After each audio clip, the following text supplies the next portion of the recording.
तपकरापल्ली का इतिहास।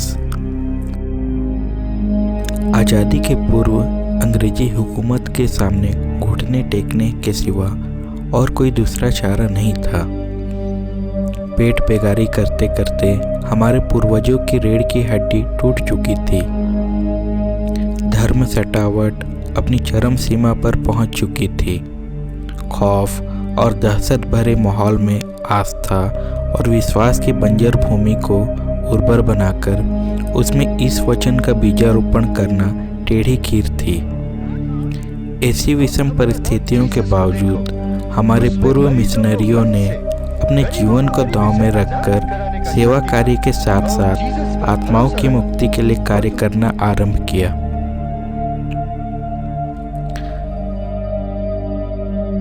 सर्वप्रथम फादर कॉन्स्टेंट लीवंस यीशु समाजी ख्रिस्त के संदेश वाहक बनकर छोटा नागपुर आए।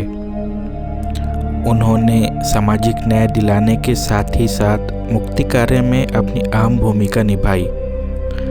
उनके सेवा कार्य में सच्ची मुक्ति की आभा स्पष्ट झलकने लगी, जिसमें हताश व हतछाए लोगों को राहत पहुंचाकर ख्रिस्त की ओर आकर्षित करने की अद्भुत चुंबकीय शक्ति थी।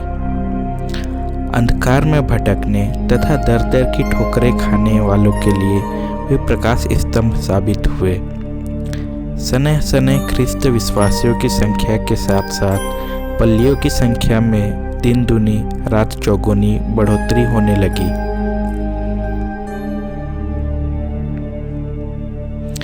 इस वचन का बीजारोपण सन 1903 ईस्वी में कुर्डेक खलीजोर में एक नई पल्ली की स्थापना हुई। निकट पड़ोस में कुर्डेक पल्ली की स्थापना से तपकरा क्षेत्र के भाई बहनों में खुशी की लहर उमड़ पड़ी। आत्मिक भूख व प्यास की तृप्ति के लिए अब क्षेत्रवासी वहीं पैदल आते जाते रहे। सन 1906 ईस्वी के नवंबर माह में फादर एडमंड दिग्रइस यीशु समाजी ने ईश्वरीय रूपी बीज का बीजारोपण करने के लिए 3 चपरासियों के साथ साथ 6 प्रचारकों को यहाँ भेजा। उन्होंने अपने प्रेरित कार्य को बखूबी से पूर्ण किया।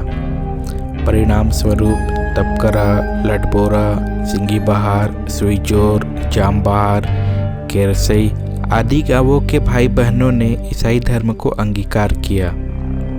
धर्म सटावट घटना सन 1906 ईस्वी की है। दिसंबर का महीना था। राजा का भार ढोकर तपकरा भंडार पहुंचने वाले लडबोरा के 4 आदिवासियों की राजा के लोगों द्वारा निर्दयतापूर्वक पिटाई की गई। कारण था कि वे ईसाई बन गए थे और उन्होंने अपनी चोटियां कटवा ली थी।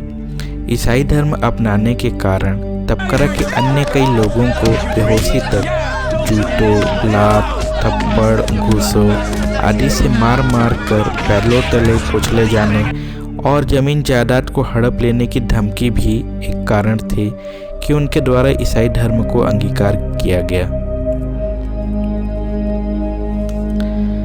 दिन ब दिन ख्रिस्तीय धर्म की बढ़ोतरी को देख ईसाई विरोधी ताकत अपना सिर उठाने लगी। नव ख्रिस्तियों पर विभिन्न प्रकार की शारीरिक यंत्रणाओं के बादल टूट पड़े।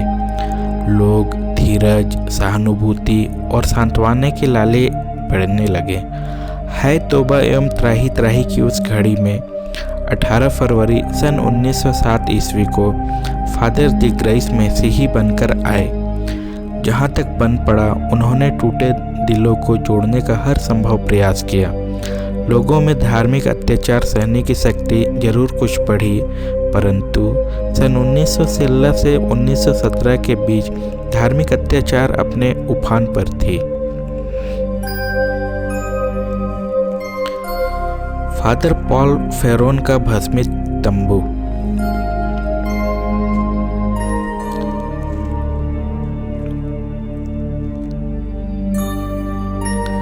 11 दिसंबर 1922 को फादर फेरोन गिना बहार से तपकरा दौरे पर गए। तपकरा में राजा का कैंप लगा था, इसलिए वे तपकरा से हटकर नामनी लडबोरा गांव में रुके। उनके वहां ठहरने की बात छिपी नहीं रही। लोग तुरंत जान गए। परंतु हिंसात्मक दमन व उत्पीड़न के भय से क्रिस्टी उनके पास जाने का साहस नहीं कर रहे थे। सिर्फ रात को 2-3 आदमी फादर से मिलने गए। तपकरा में डिल्लू जमादार ने अपना आतंक मचा रखा था। उसके पास 5 फुट लंबी लाठी थी जिससे वह लोगों को मारता था। क्षेत्र में दहशत का माहौल था। लोगों के यहाँ से मुर्गा, सुअर, बकरा, सब्जी इत्यादि फ्री में ले जाया करता था। यह सोचकर कि उनका वहाँ रहना अच्छे के बदले खराब हो सकता है, इसलिए फादर फेरोन वहाँ से लुल्की डी जाने का निश्चय किए, परंतु उनका सामान ले जाने के लिए कोई ढूंढने वाला नहीं मिला। अंततः वे अपना सामान और तंबू वहीं छोड़कर अपने सहसी नामक घोड़े पर सवार होकर लुल्की डी जाने के लिए निकले और बावर्ची उनके पीछे हो लिया। सवेरे 8:30 बजे का समय था। सरहद पर सिंगी बहार के गनीश और मुचान नामक 2 पहलवानों ने उनको रोक लिया। वे अन्य 4 लोगों के साथ सीमा पर पहरा दे रहे थे। उन्होंने उनको न सीमा पार करने दिया और न नामनी होकर गिना बहार लौटने।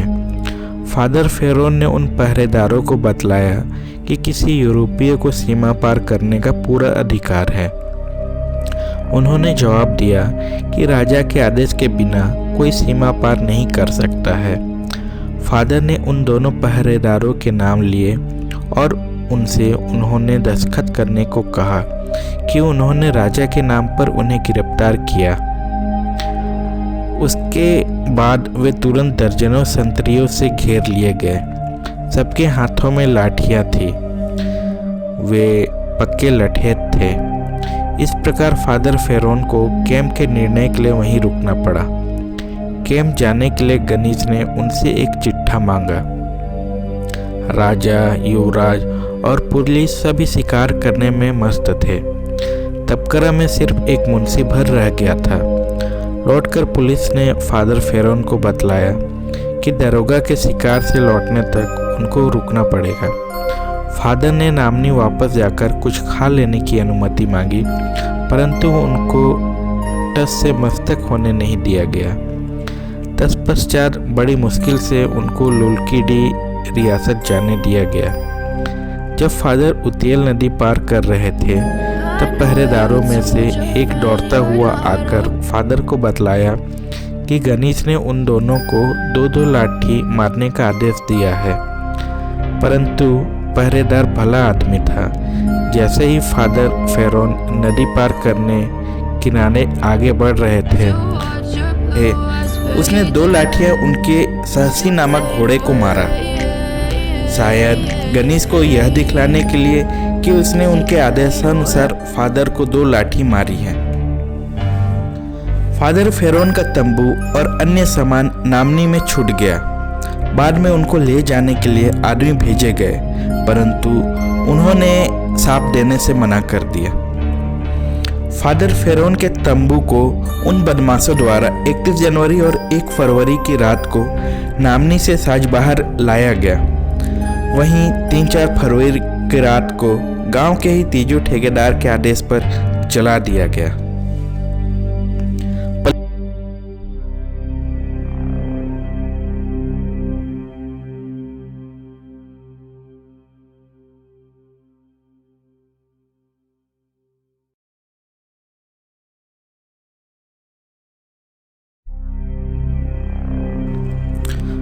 पल्ली की स्थापना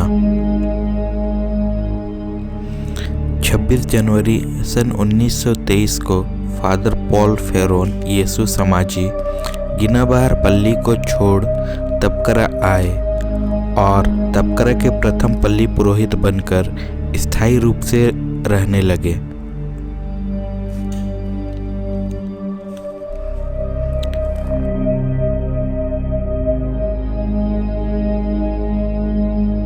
तपकरा चर्च का निर्माण। तपकरा चर्च के निर्माण का इतिहास भी बहुत रोचक है। आज़ादी के बाद सन 1948 ईस्वी में गिरजाघर का शिलान्यास किया गया। इस समय फादर्स जेम्स नगा यीशु समाजी पल्ली पुरोहित और पॉल दयाघर यीशु समाजी सहायक पल्ली पुरोहित थे। फादर दयाघर एक अच्छे रहस्यवादी लेखक थे। उन्होंने एक पुस्तक लिखी जिसकी बिक्री विदेशों में बहुतायत में हुई। पुस्तक बिक्री से प्राप्त रकम से गिरजाघर के निर्माण कार्य को पूरा करने में काफ़ी सहायता मिली।